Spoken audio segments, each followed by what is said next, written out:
Assalamualaikum warahmatullahi wabarakatuh. Kali ini kita akan mempelajari kelas 3 tema 6 energi dan perubahannya, subtema 1 sumber energi, pembelajaran 4. Coba kalian perhatikan gerakan-gerakan ini. Pada pembelajaran 2, kita sudah melakukan kombinasi gerak berjalan, menekuk, dan mengayun menggunakan simpai. Pada pembelajaran ini, kita masih akan melakukan kombinasi gerak yang sama, namun alat yang akan digunakan adalah tongkat berpita. Seperti pada gambar ya teman-teman, kalian bisa menirukannya sendiri di rumah. Kombinasi gerak ini harus dilakukan dalam satu rangkaian. Lakukan dengan iringan musik. Pilihlah musik yang kalian sukai. Nah, bebas kalian bisa memilih musik yang kalian sukai untuk mengiringi gerakan-gerakan ini. Selamat mencoba di rumah. Air dan angin adalah sumber energi. Air bukan hanya sumber energi bagi tubuh. Air juga sumber energi listrik. Cara memanfaatkannya adalah air ditampung pada sebuah bendungan atau waduk. Lalu bagaimana air di bendungan dapat menghasilkan energi listrik? Nah, seperti ini contoh gambarnya. Caranya adalah air di bendungan dialirkan. Aliran air ini memiliki kekuatan yang disebut energi kinetik. Energi kinetik air menggerakkan kincir atau turbin. Gerakan kincir air akan menggerakkan generator listrik. Generator listrik inilah yang membangkitkan energi listrik. Bendungan atau waduk yang dimanfaatkan untuk menghasilkan energi listrik disebut pembangkit listrik tenaga air atau PLTA. Berikut ini adalah beberapa nama PLTA yang ada di Indonesia. Nah, jadi air itu bisa digunakan untuk energi listrik dengan cara air itu dialirkan ya teman-teman. Di sini ada beberapa daftar nama PLTA dan lokasinya. PLTA Jatiluhur, Maninjau, Karangkates, Singguranggura, Musi, Gajah Mungkur. Nah, di tempat saya itu paling dekat dengan PLTA Karangkates. Nah, di sini ada beberapa gambar PLTA Singguranggura, PLTA Musi, dan PLTA Jatiluhur. Kalian bisa melihatnya sendiri. Nah, bentuknya berbeda tapi kegunaannya sama, yaitu untuk pembangkit listrik tenaga air. Sumber energi lainnya adalah udara. Di dalam udara terdapat oksigen. Oksigen penting bagi kelangsungan hidup manusia. Manusia bernafas menghirup oksigen. Udara bukan hanya sumber energi bagi tubuh, udara juga dapat dimanfaatkan sebagai energi listrik. Udara yang bergerak disebut bayu atau angin. Bayu yang artinya angin memiliki energi kinetik. Energi kinetik inilah yang dapat menggerakkan kincir. Kincir angin dapat menggerakkan generator listrik. Generator listrik akan membangkitkan energi listrik. Nah, pembangkit listrik tenaga bayu tersebar di Indonesia. Terdapat di Sidrap, Sulawesi Selatan. Nah, seperti pada gambar tersebut ya teman-teman.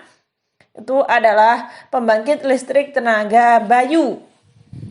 Jadi ketika anginnya kencang, maka generator listriknya akan bergerak dengan cepat dan menghasilkan listrik yang banyak gitu ya.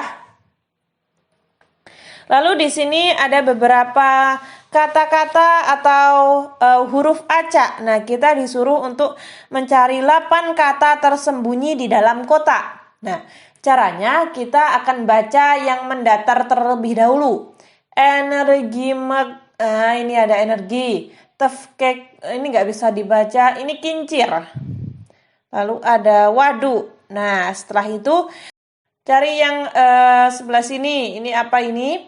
Angin. Lalu ada listrik. ada generator, dan ada oksigen. Nah, mungkin teman-teman menemukan kosakata lain juga tidak apa-apa, kalian bisa melingkarinya sendiri ya.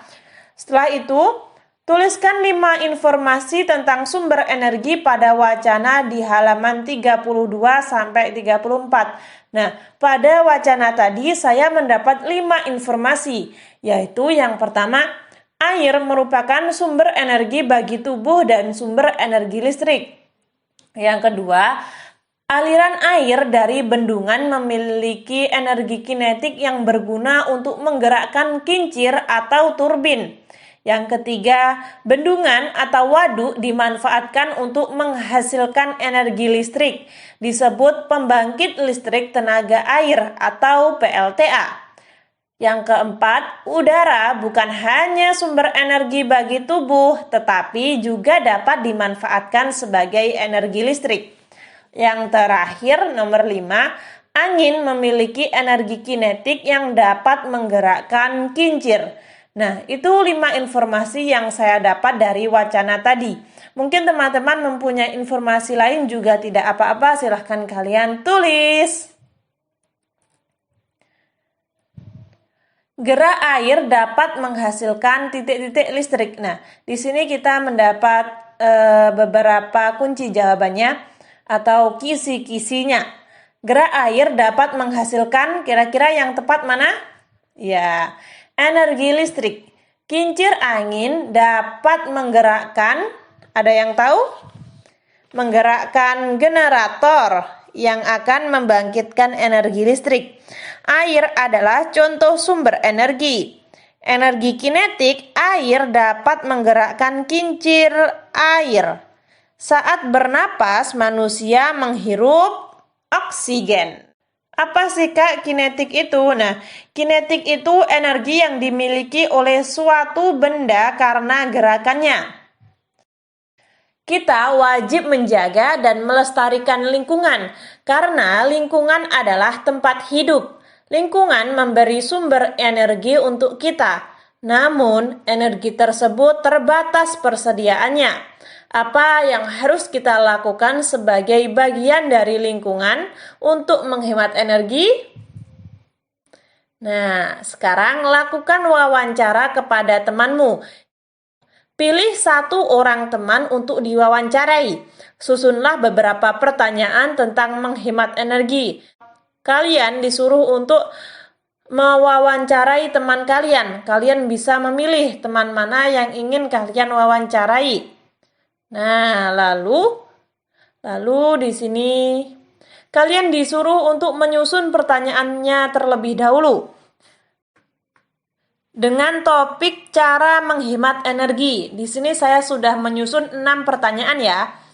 Lalu setelah itu, nah, laporan hasil wawancara. Topik, nama, tujuan, tempat, tanggal, pewawancara, narasumber, hasil wawancara. Lalu tulis topiknya apa? Topiknya cara menghemat energi. Nama, Wafikna Nailal Muna.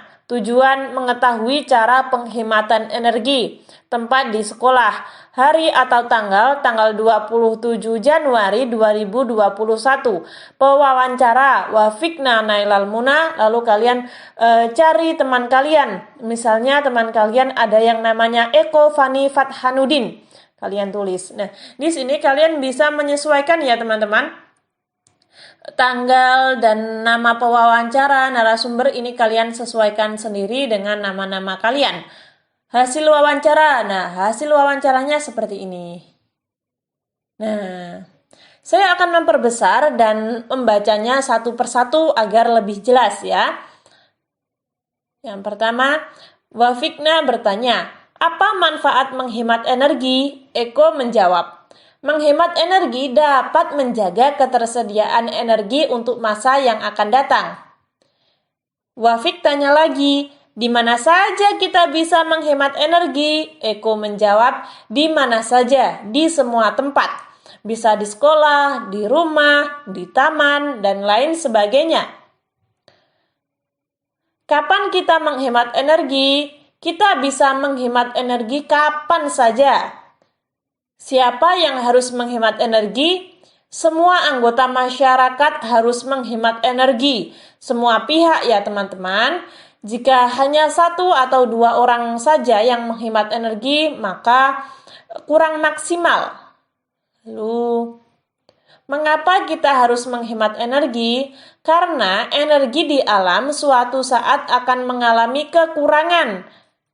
Dan bagaimana cara menghemat energi? Caranya adalah menggunakan energi dengan secukupnya, tidak berlebihan, tidak boros ya. Karena yang berlebihan itu tidak baik. Kurang lebih seperti itu ya teman-teman. Kalian bisa melakukan wawancara dengan teman kalian. Kesimpulan tadi kita sudah belajar apa saja? Yang pertama, menggunakan kosakata terkait sumber energi dalam komunikasi sehari-hari. Yang kedua, melakukan wawancara tentang kewajiban di rumah terkait pemanfaatan sumber energi. Dan yang terakhir, melakukan kombinasi gerak berjalan, menekuk, dan mengayun dalam aktivitas gerak berirama dengan menggunakan alat dengan iringan musik. Ketika teman-teman ada saran atau masih kurang paham, silahkan tulis di komentar. Sekian, terima kasih. Wassalamualaikum warahmatullahi wabarakatuh.